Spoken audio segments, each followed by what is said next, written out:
Voilà, c'est un rendez-vous très suivi. Les dessous de cartes, comment va le monde par Jean-Marie Kassamba, un spécialiste qui maîtrise la plupart des sujets qui méritent des interrogations en ce moment. J'ai l'honneur de le recevoir sur ce plateau pour boucler cette tranche matinale. Jean-Marie Kassamba, bonjour. Bonjour, Christophe. Jean-Marie Kassamba, réélu haut la main. C'est par là que j'aimerais commencer. Ah. Parce que depuis, on ne s'est pas encore retrouvé. Oui. Ça fait exactement une semaine à Safari Beach, président provincial des journalistes de Kinshasa. Vous avez, de ce fait, on l'a entendu dans votre discours, concrétisé un des vœux du feu président national de l'UNPC, Joseph Boukar Kasonga Chilonde, décédé justement.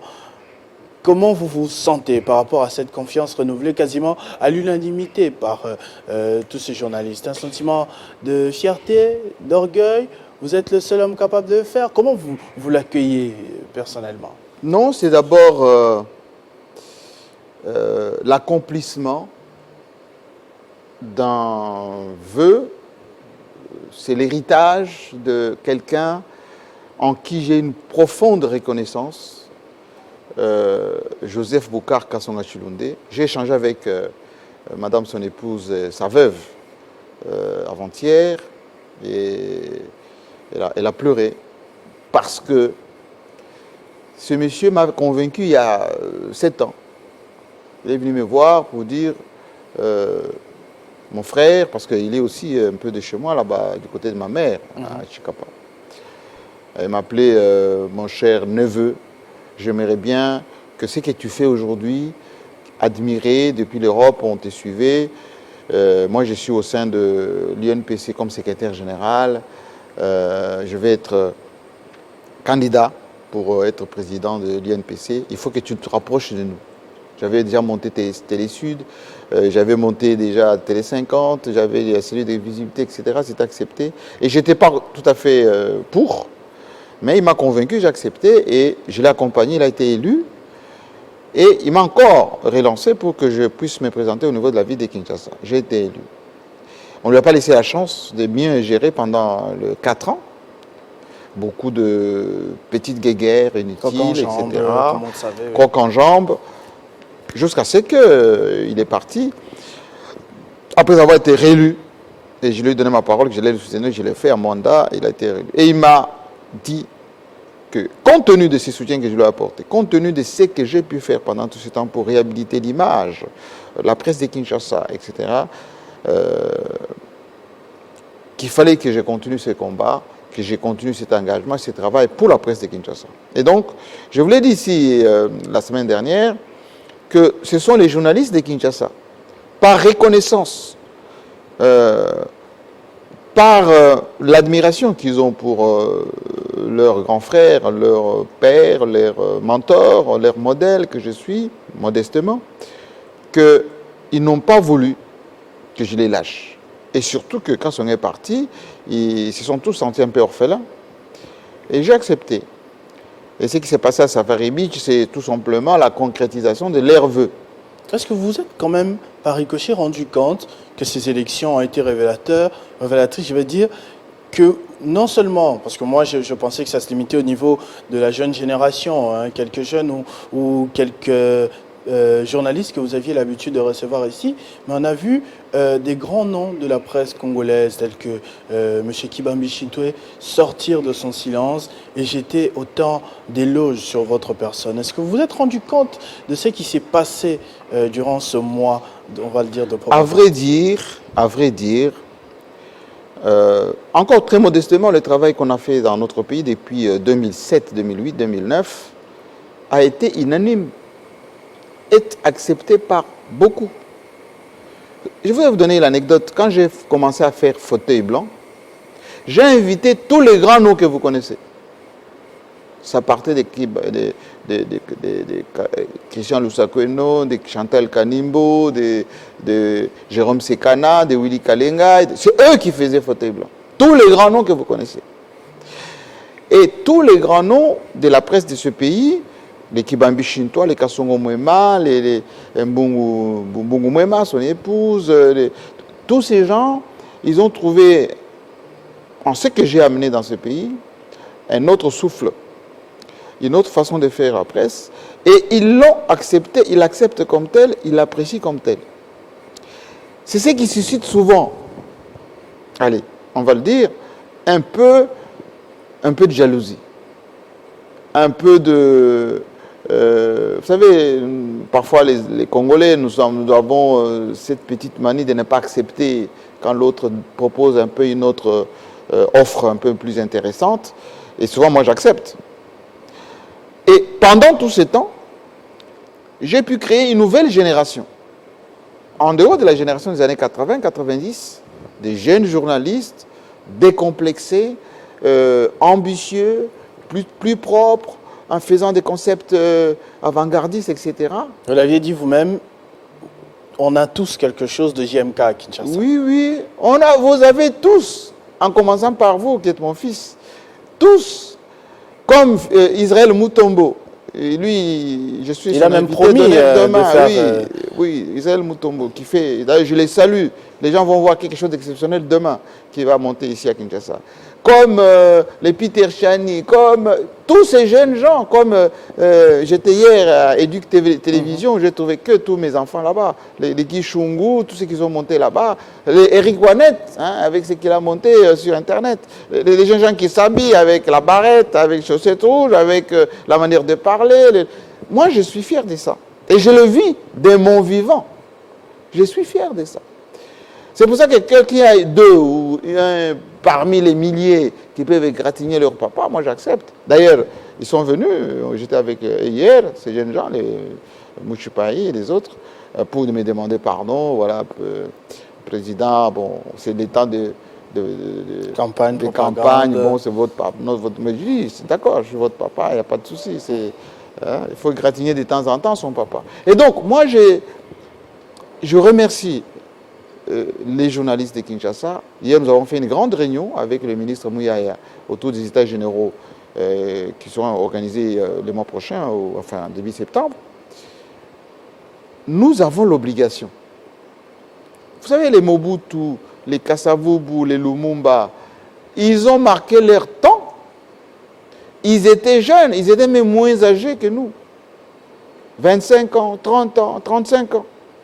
Moi, j'en ai plus de 50 aujourd'hui. Et je suis fier, depuis 30 ans, j'ai quasiment réalisé tous mes rêves. Devenir un grand journaliste dans les médias, on va dire, internationaux, rencontrer les plus grands chefs d'État de ce monde, les grands de ce monde, faire des choses. J'ai quasiment bouclé la boucle. Et je continue à faire ce travail. Et donc, moi, quand je vois les jeunes gens dire « Président, ne nous lâchez pas. Président, soyez avec nous. » Moi, je suis fier. Donc, il n'y a rien d'orgueil là-dedans. Il n'y a rien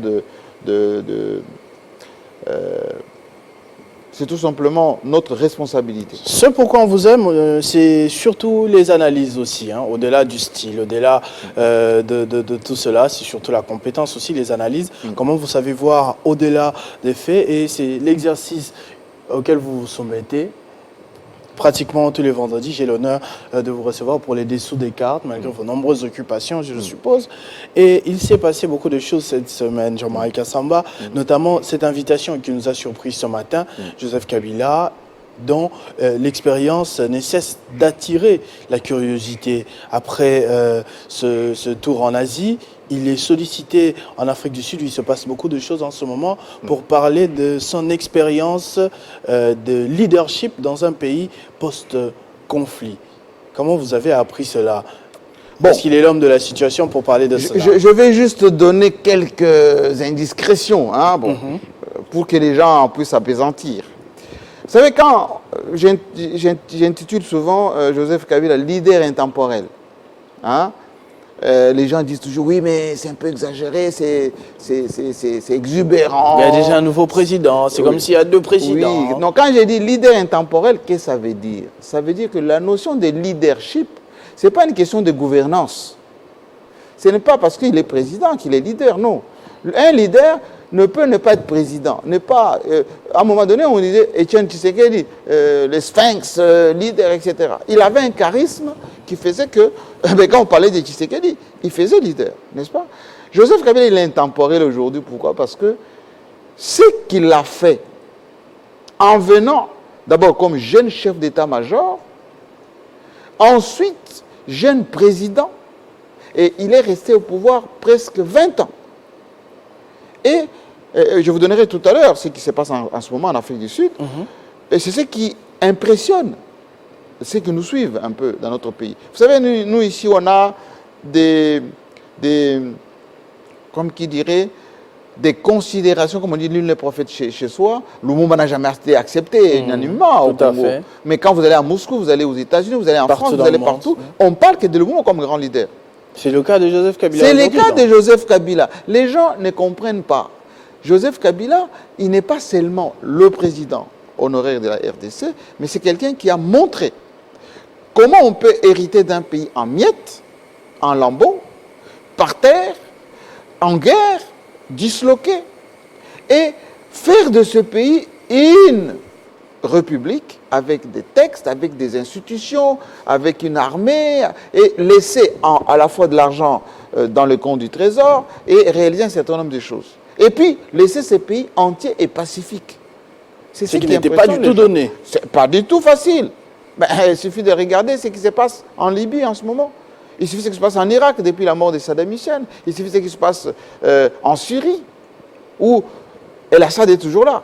Il suffit de voir ce qui se passe au Soudan, ou en Centrafrique à côté. Depuis ce matin, qu'est-ce qu'il est parti faire en Afrique du Sud? Alors, je vous donne quelques révélations. Depuis 4 ans, Joseph Kabila prépare une série de diplômes. Il avait déjà terminé la licence, mais aujourd'hui, il termine bientôt une maîtrise en sciences politiques et relations internationales à l'université de Johannesburg. Et il est dirigé par un grand professeur, je vais vous donner son nom, hein, pour ceux qui sont sur Internet, ils peuvent suivre. Il s'appelle Chris Landsberger, qui est le président du Centre d'études de relations internationales. Il a même le chair. Jocelyn Toumba et Gaëtan Kouabouranzi peuvent nous trouver même sa photo. Oui, oui. Comme ça, pendant qu'on est en train de Absolument. parler de lui, on pourra mettre ça là-bas. Ces grands professeurs qui gèrent le Centre de sciences politiques et relations internationales à l'Université de Johannesburg conduit tous ces diplômes que prépare Joseph Kabila là-bas. Alors, il est invité aujourd'hui pour une série d'activités académiques. Ce matin, au moment où on est en train de faire cette émission, il est en train d'être en discussion, en séance de travail avec tous les corps diplomatiques, plutôt tous les corps académiques de l'université de Johannesburg, avec leur recteur, ce matin. À partir de 13h, il va avoir ce qu'on appelle le webliner, ça veut dire la vidéoconférence, avec l'ensemble des étudiants de 3e cycle, même ceux qui préparent leur doctorat, en relation internationale et sciences politiques de l'université de Johannesburg. Et cette grande conférence de cet après-midi, la thématique est réflexion sur les 18 ans d'un leadership participatif et transformationnel. Je rappelle donc la thématique donc, de ce qui va développer cet après-midi avec l'ensemble des étudiants de 3e cycle. Réflexion sur les 18 ans d'un leadership participatif et transformationnel. Ça veut dire quoi? Ces étudiants de relations internationales et sciences politiques de l'université de Johannesburg, Joseph Kabila, un de leurs, à la différence que eux, ils sont sous le banc en train d'apprendre, mais lui, il sort des 18 ans de la gouvernance d'un grand pays, un sous-continent. Et en termes de leadership participatif, qu'est-ce que ça veut dire quoi? Quand vous êtes un grand leader, vous faites participer ceux qui concourent à la gestion de ce qu'on appelle la macrostructure.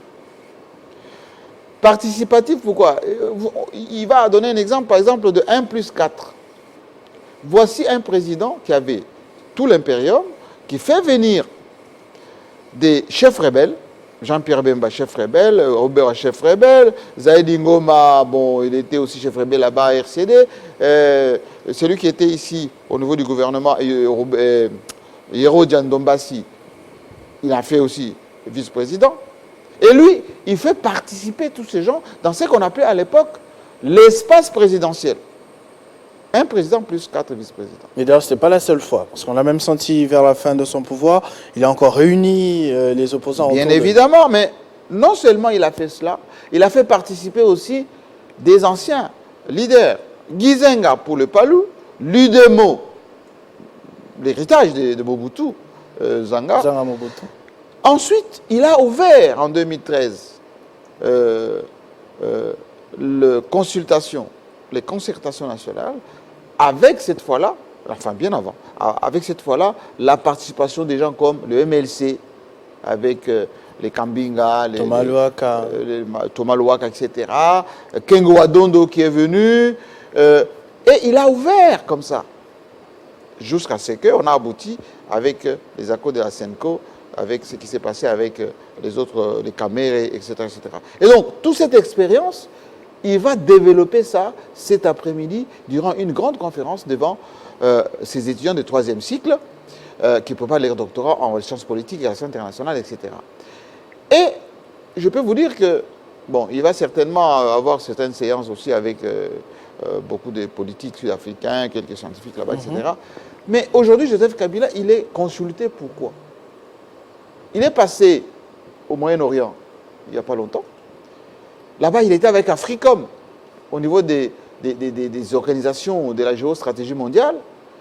Il est passé par la Tanzanie, ensuite Namibie, et puis l'Afrique du Sud. Pendant ce temps, il y a des gesticulations ici, congolité, les jeeps, tout ceci. Lui, il est dans les réflexions. Il vient même déterminer la rédaction de ses mémoires, c'est-à-dire de ses mémoires d'anciens présidents. Ça va sortir bientôt. Voilà ce qu'on appelle un leader. Un leader, il est au-dessus de la conjoncture. La conjoncture, c'est ce que vous vivez au quotidien. Ce sont les gesticulations au quotidien, c'est les petits débats, les affaires, les poursuites, les mappings, pas tout ceci, ça ne le concerne pas. Et il est là en train de penser le Congo pacifié, c'est quoi? L'Afrique stabilisée, c'est quoi? Comment faire sur le plan économique, c'est quoi? Voilà un peu le rôle qu'il joue aujourd'hui. Il termine ses séances académiques, et on va dire scientifiques, cet après-midi, et certainement demain après-demain, quelques consultations qu'il a là-bas, et puis il rentre au pays pour une série des choses qu'il fera aussi à l'international. Vous avez dit Joseph Kabila, il reste au-dessus, mais nous ici en bas, on s'inquiète un peu par rapport à l'actualité, par rapport à tout ce qui se passe. À ceux qui ne le savent pas, ceux qui ne voient Jean-Marie Kassamba que devant les caméras, il ne s'affiche pas sans masque. Juste après le direct, il va mettre son masque, il est comme ça, partout vous le verrez. Même quand il est seul dans sa voiture, donc il prend toutes les précautions. À la rédaction, il nous amène des gels hydroalcooliques pratiquement tous les jours. Donc il tient vraiment à cette protection. Et vous suivez à la loupe ce qui se passe, que ce soit au niveau national ou international pour le vaccin. Nous avons appris avec stupéfaction qu'en France, par exemple, c'était devenu quasiment obligatoire de se faire vacciner au risque non seulement de passer des tests pratiquement tous les 2 jours, ou encore, et le payer, parce qu'avant c'était gratuit, mais il faut le payer, il faut débourser de son argent, sauf si c'est sur ordonnance. Comment vous appréhendez ce coût? Je vous avais dit dès le début, au niveau international puis et national. comme disait Jacques Attali, le nouvel ordre mondial aujourd'hui va faire que l'intelligence artificielle va contrôler le monde. L'intelligence artificielle, ça veut dire quoi? Ben, l'électronique, l'informatique, les systèmes interconnectés. Qui fera que, en réalité, cette maladie, c'est une maladie scientifique, autrement dit, une maladie de laboratoire. On connaissait Corona bien avant, ce n'est pas une nouvelle maladie. Mais le coronavirus, Covid de 2019, c'est une maladie des laboratoires qui connaît des mutations. Des mutations, ça veut dire des variants, des changements continuels et qui s'adaptent même à certains environnements. Et donc, c'est une maladie très dangereuse, mais qui n'est pas aussi, en termes de morbidité, en termes de taux, plus mortel que le palu, par exemple. Les coronas tuent en moins de 5%. Mais il y a des maladies qui tuent plus que ça. Est-ce que vous savez que depuis 2 ans, on a connu en RDC moins de 1000 morts? Moins de 1000 morts. Moins de 1000 morts, c'est ce qui se passe en France. Il y avait parfois 2000 morts en une journée, 3000 morts au Brésil, c'est autant de morts en Asie, Grèce, en Italie. Inde. Chez nous, depuis 2 ans, moins de 1000 morts. Mais est-ce que vous savez que si vous allez à Mamaye, vous avez dans tous les hôpitaux ici, on a plus de morts cause de palu, cause de typhoïde, cause de même des accidents de circulation que les corona. La différence, c'est que les corona est plus contagieux et le délai de catastrophe, c'est-à-dire qui peut pousser quelqu'un à la mort, est beaucoup plus court.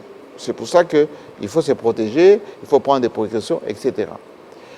Les effets pervers de ça, c'est quoi? C'est que les gens qui ont créé cette maladie, ils avaient d'abord le projet de contrôler l'économie mondiale avec notamment la diminution de la population pour certains pays sous-développés, parce qu'on pensait qu'ils allaient toucher beaucoup de pays sous-développés. Ensuite, conditionner le flux financier au niveau international en donnant à la Chine, par exemple, un peu de difficultés. La Chine s'est beaucoup plus adaptée, plus rapidement que les autres pays. Aujourd'hui, en Chine, il y a beaucoup de provinces. La vie reprend. Oui. Sur le plan économique, ils ont commencé maintenant à fonctionner, etc., normalement, alors que l'Europe, certains pays du Moyen-Orient, comme l'Iran, d'abord, on avait injecté ça en Iran d'abord, ouais, ça a commencé d'abord. La Chine, l'Iran, et puis certains spécialistes qui sont passés par l'Italie, ça a commencé. L'Italie, puis le Portugal, et puis la France, etc. Les États-Unis, les New York. Aujourd'hui, ils ont mis en place des vaccins. Ils pensaient qu'avec l'obligation, avec les confinements, etc., les gens allaient acheter ces vaccins à profusion. Mais ces vaccins, ils ont gardé eux-mêmes les brevets, la fabrication et le contrôle. D'abord, tous les stocks du vaccin est stocké aujourd'hui en Occident. Ils ont à peu près 95% de vaccins fabriqués en Occident. Ils ont demandé à l'Inde de fabriquer, on va dire, l'AstraZeneca, donc un peu la copie de ce qu'ils font de l'autre côté, pour alimenter les pays africains dans les systèmes COVAX. Mais c'est insuffisant. Aujourd'hui, COVAX est en rupture.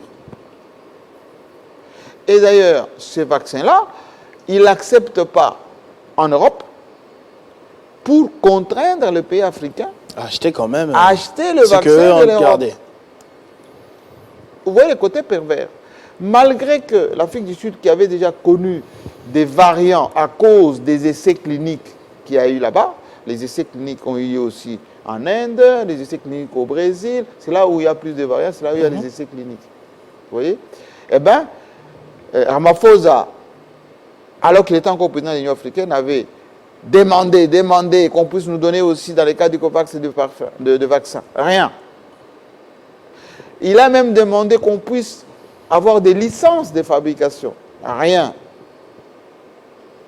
Et le quota qu'on nous avait donné ici en RDC, dans les cas du COVAX, expiré au mois de juin. Donc on n'a même pas pu l'utiliser, on l'a bazardé, le ministre l'a dit hier, en attendant qu'on puisse avoir de nouveaux vaccins. Ces nouveaux vaccins viendront peut-être, le vaccin russe, le vaccin chinois, le vaccin, etc., peut-être les mois prochains ou les mois d'après. Donc, au moment où je vous parle, le ministre des médias, ou plutôt, oui, des médias et de la santé, hier, ils ont donné une conférence de presse pour dire nous sommes en rupture de vaccins. Ces vaccins, l'objectif chez nous, c'est de vacciner 25% de la population. Nous sommes plus de 120 millions à peu près. Les gens qui vous disent 85 millions, c'est faux. Nous sommes plus de 100 millions d'habitants. Si vous vaccinez 25% de la population, admettons, on vaccine 25 millions. Mais les 75 millions là, de Congolais qui restent, ils vont faire comment?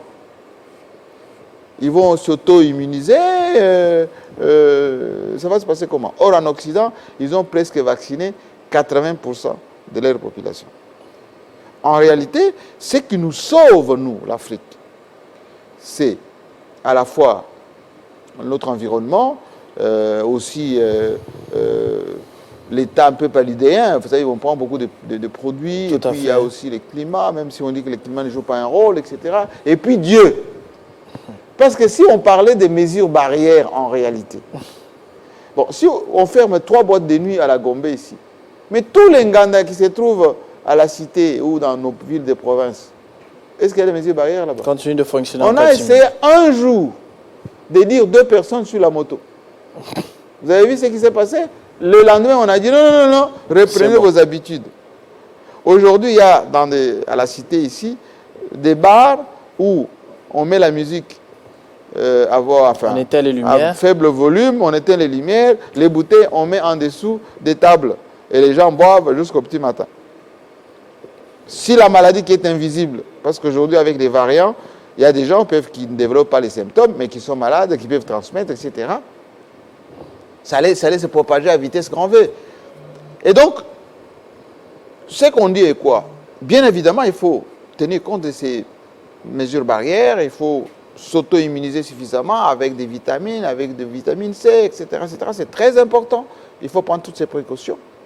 Mais il faut aussi dire la vérité. La vérité est que les gens qui disent qu'ils nous aiment, en réalité, ils ne nous aiment pas.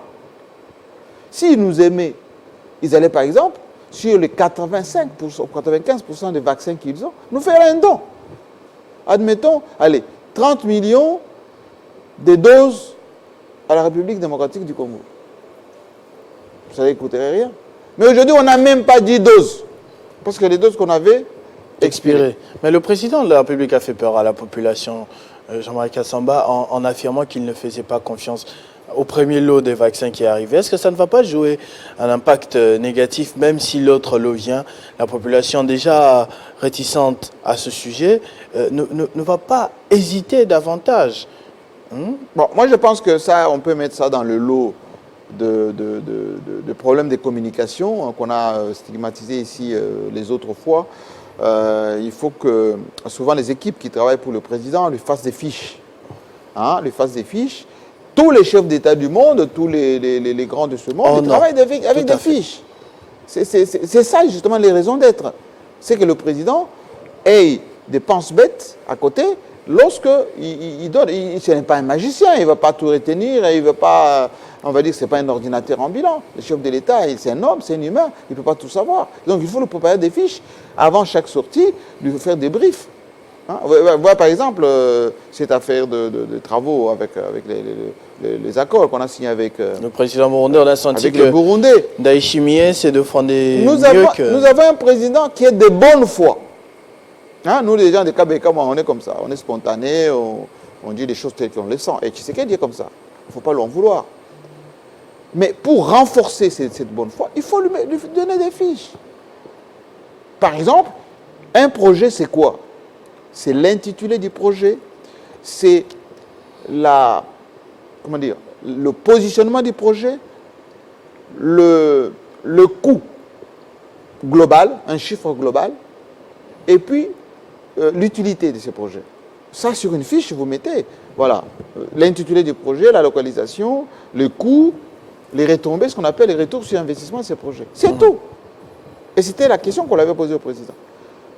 Maintenant, si les gens veulent savoir la faisabilité, les inputs, comment ça va...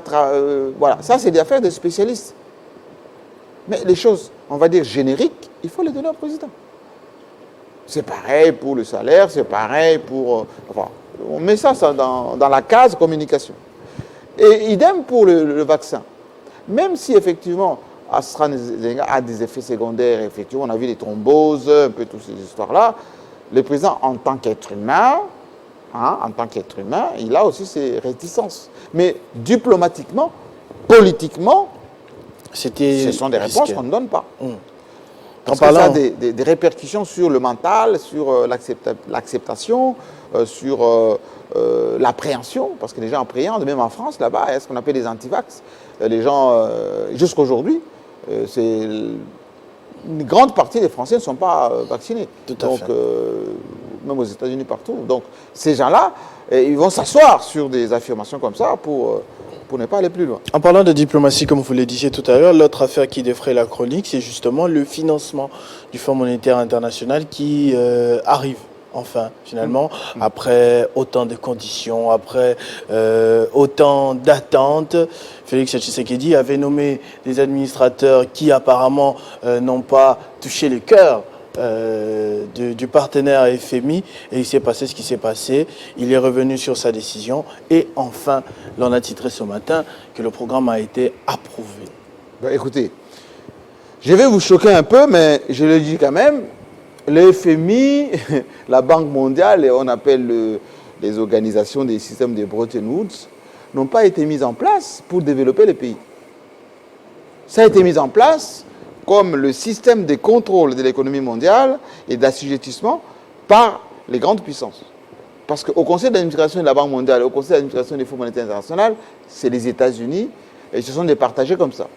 Les États-Unis dirigent la Banque mondiale, l'Europe dirige les Fonds monétaires internationaux, et la France en particulier.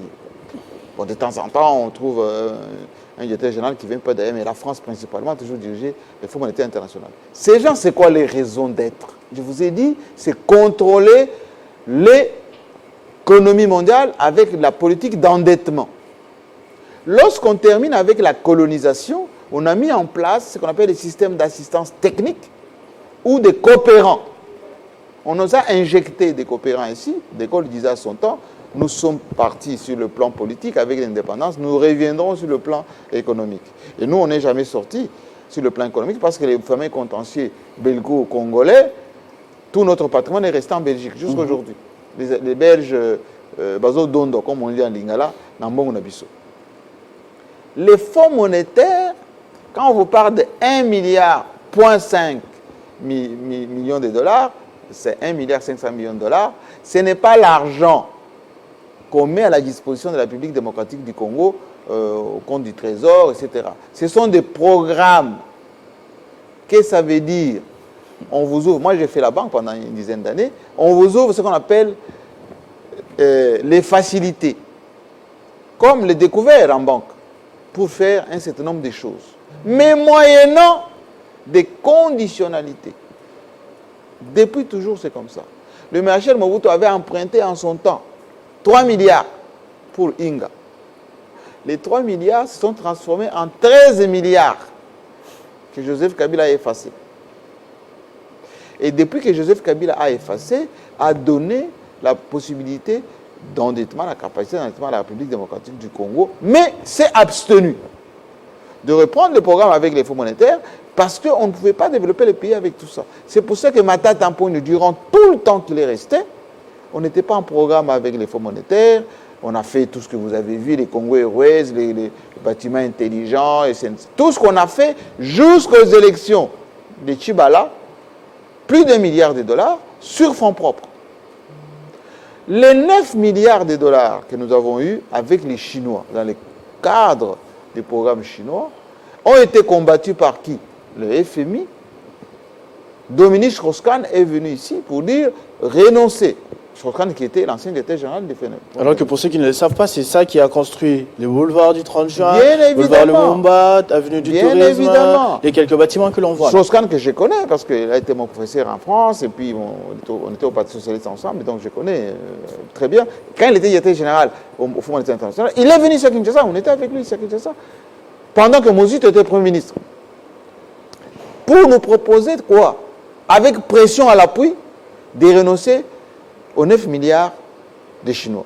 Non, il faut enlever pour que, d'abord, on vous efface dans le cadre du PPTE l'endettement. Ensuite, nous, on est capable de vous donner de l'argent, etc.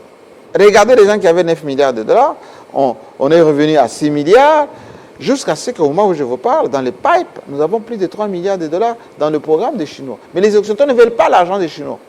Ils veulent seulement que le système du Fonds monétaire international qui soit aux commandes ici chez nous. C'est pour ça que Félix Tshisekedi arrivant, on a fait des contrats chinois, la bête noire, pour sortir de ces systèmes-là, pour retomber dans les systèmes des Fonds monétaires internationaux. Aujourd'hui, on nous dit qu'on a 1,5 milliard de dollars de facilités. Mais c'est pour la mise à disponibilité pendant combien de temps? Parce que si on va commencer des programmes, on va étaler ces programmes sur 2 ans, 3 ans. Nous, on a les élections l'année prochaine. Ensuite, quand on commence les travaux, ces gens-là, ils vont venir ici en revue. Qu'est-ce que ça veut dire en revue? Ils viennent avec nos services, ils commencent à les garder dans notre marmite. Et vous avez quoi, compte du Trésor à la banque? C'est pour ça qu'ils ont demandé d'abord qu'on puisse changer le conseil d'administration de la banque centrale. Parce qu'ils doivent avoir la main sur votre patrimoine et vous donner des priorités.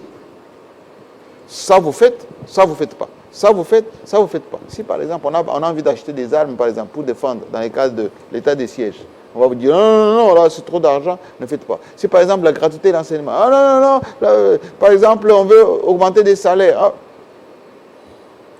Et ces gens-là vont venir chez nous sur le dos du Congolais, parce que les experts là, de la Banque mondiale, il faut monétaire, quand ils viennent ici, c'est toujours cet argent-là qui les paye. Et nous, grands pays comme la République démocratique du Congo, on n'a pas seulement besoin d'1 milliard de dollars. Vous savez, quand José Kabila est parti, il avait laissé plus d'1 milliard de dollars, des réserves d'échange. Aujourd'hui, les réserves que nous avons, renforcées par les régies financières, si on les utilise avec l'endettement que nous avons, dette intérieure, dette extérieure, etc., il ne va pas en rester grand-chose. Et donc, c'est déjà une bonne chose qu'on soit en bonne relation avec eux, parce que ce sont ces gens-là qui nous attaquent. Les Occidentaux, ils sont capables de nous attaquer, etc. C'est bien. La diplomatie de Félix Tshisekedi, de se mettre en bon terme avec ces gens-là, bon, avec 1 milliard qu'ils ont ici. Mais il faut que chez nous, ici à l'interne, que le climat des affaires, la paix sociale, la concorde, le mieux vivre ensemble, fonctionne pour qu'on puisse produire. Parce que si on ne produit pas en interne, on ne pourra pas utiliser cet argent pour réaliser les projets. Vous allez réaliser les projets, par exemple, dans le secteur de l'éducation, dans une zone en guerre. Vous allez faire comment? Ça sera compliqué. Si aujourd'hui, sur le plan du climat social, avec la congolité du Tchani, qui dérange beaucoup. Oui. Les Katangais, Moïse Katumbi, tout ça, ils ne sont pas d'accord. Matata Tampogno, malgré ce qui s'est passé ici, il y a encore la frilosité du côté des Swahiliphones là-bas, du Maniema. Ces gens-là, il faut regarder comment ils étaient déjà assez nerveux. Kamere, avec ce qui se passe un peu au sud Kivu, etc. Les Homer et Kwake, un peu à l'équateur, même si effectivement, moi je ne cautionne pas qu'on puisse spolier les biens de l'État, etc. Mais en réalité, les symboles, ce type-là, c'est le roi des Bangala et tout ça, vous voyez. Donc, stratégiquement, il faut qu'on fasse des vraies analyses. Certes, on est en partenariat stratégique avec les grandes puissances, mais sur le plan interne, il faut une certaine concorde. Il faut qu'on sorte de cette culture d'affaires. Vous savez, un peu IGF, un peu tout ça, les mappings. Enfin, le mapping, c'est... On mappe les gens un peu d'une manière un peu expéditive. Il faut qu'on sorte de là. Pourquoi? Parce que si on veut profiter de 1,5 milliard pour faire un certain nombre de sujets, enfin, des projets, il faut qu'en interne, que l'appareil productif, ce qu'on appelle production intérieure brute, économiquement parlant. Par exemple, on a donné l'idée qu'il faut baisser le prix, les importateurs. Mais le prix, ce n'est pas seulement les chinchards. À un moment donné, les gens exagéraient quand ils importaient. Ils triplaient, quadruplaient le prix, tout ça. Bon, avec la complicité aussi toujours de nos fonctionnaires. On est parti constater en Namibie où là on importe les chinchards qu'ils exagéraient. Ces gens-là, il faut qu'ils paient les amendes, etc. Mais on ne peut pas généraliser la baisse de prix parce que ces gens-là, ils ont engagé de l'argent.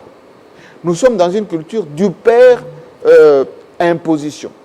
Il y a trop d'impôts, trop de taxes, etc. Quelqu'un qui a investi, par exemple, pour votre cravate, il a acheté, je ne sais pas, en Europe ou en Italie ou en Turquie, l'équivalent de $20.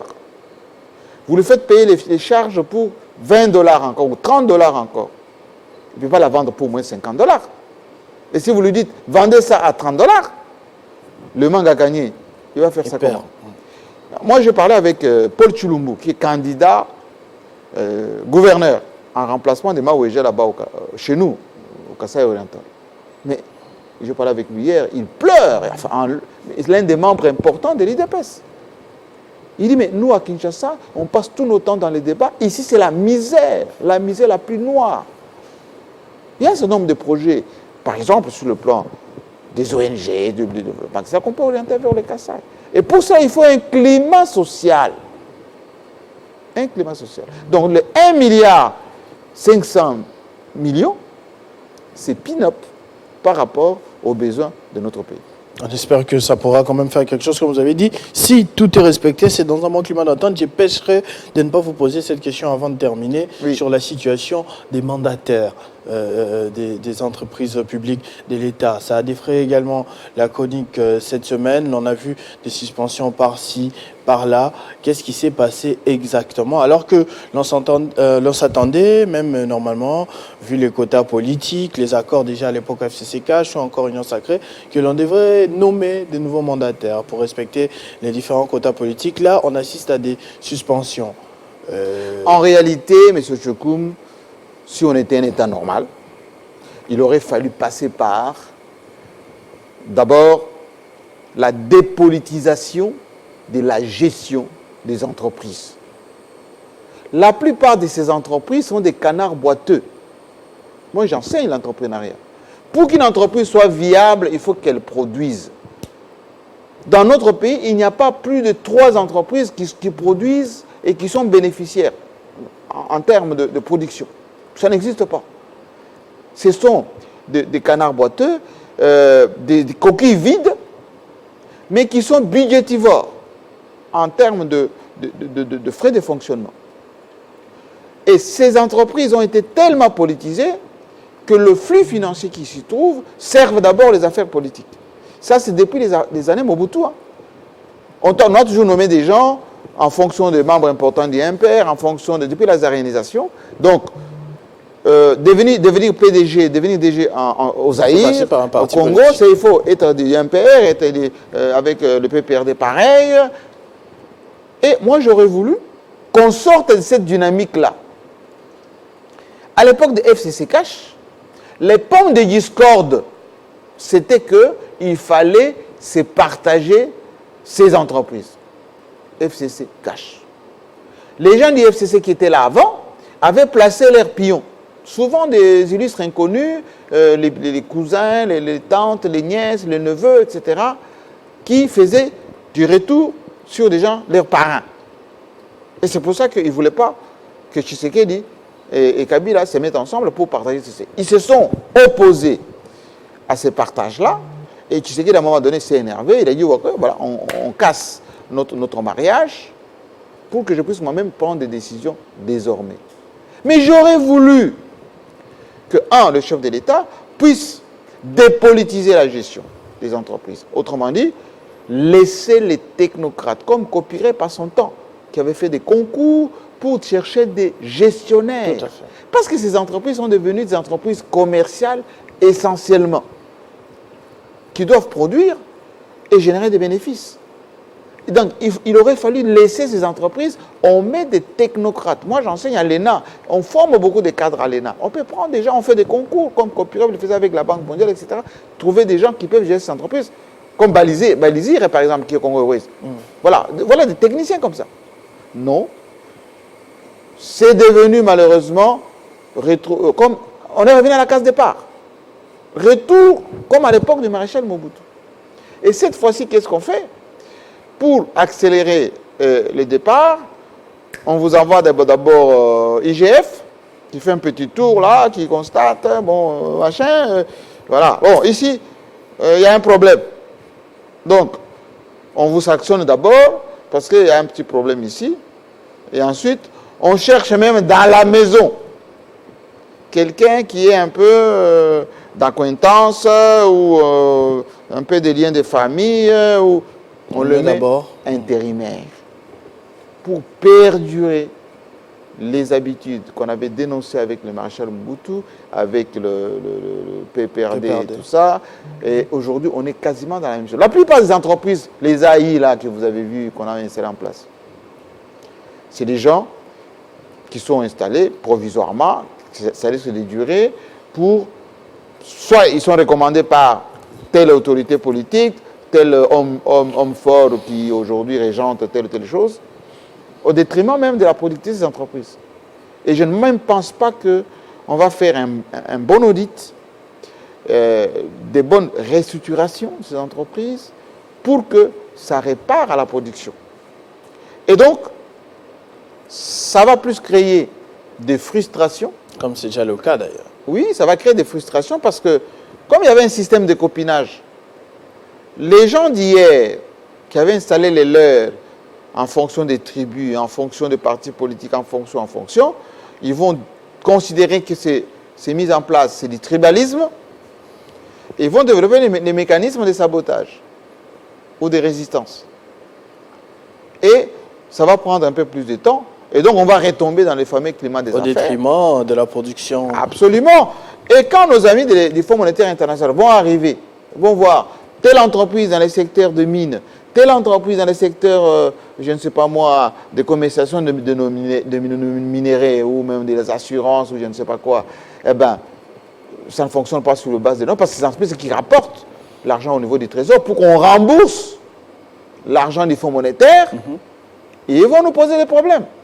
Et c'est là où interviendront les ONG, Transparency International, on va vous parler que tel contrat n'a pas été clairement établi, etc., etc. Et la mise à disposition de 1,5 milliard posera sérieusement des problèmes. Donc il faut qu'on puisse sérieusement refonder notre État. Il faudra absolument que sur le plan de la gestion, qu'on sorte de la culture de la culture du rando. Rando en lingala, c'est la rancune, un peu de règlement des comptes, vengeance, etc. Parce que ça ne nous aide pas du tout. Le Congo a besoin de la stabilité, de mieux vivre ensemble, extirper cette affaire de congolité le plus rapidement possible, parce que mon avis à moi est que ça ne va pas aller très loin. On fait peut-être ça pour faire passer les dossiers de la CENI, les dossiers de Jeep au niveau de machin, lorsque les gens auront leur focus sur ce qui se passe au niveau des congolités. Et à un moment donné, on va retirer ces dossiers et puis on aura fait ce qu'on aurait voulu faire avant. On espère que tout va bien se passer. En tout cas, merci Jean-Marie Kassamba pour ce pratiquement 1 heure d'explication sur l'actualité. Comme toujours, ça nous fait du bien. On sait ce qu'on ne savait pas, on a appris, en tout cas en profondeur et de sources sûres. Merci à vous. Et je souhaite un bon séjour à Djobour, des leaders intemporels. Et notre chef d'État aussi a entamé une tournée panafricain par le Ghana. Il fera un petit saut à Conakry, chez Alpha Condé, et bon, en tant que président de l'Union africaine pour cette fameuse zone de libre-échange entre les pays africains. Merci beaucoup. J'espère que leurs services ou eux-mêmes ont suivi et ont bien reçu ces salutations ce vendredi matin. Il est pratiquement midi. Merci beaucoup, Jean-Marie Kassamba. Merci à vous. Et merci également à vous de nous avoir suivis. C'est toujours un plaisir sur Télé 50. Restez fidèles au programme de votre chaîne. Vivez heureux, vivez 100 ans.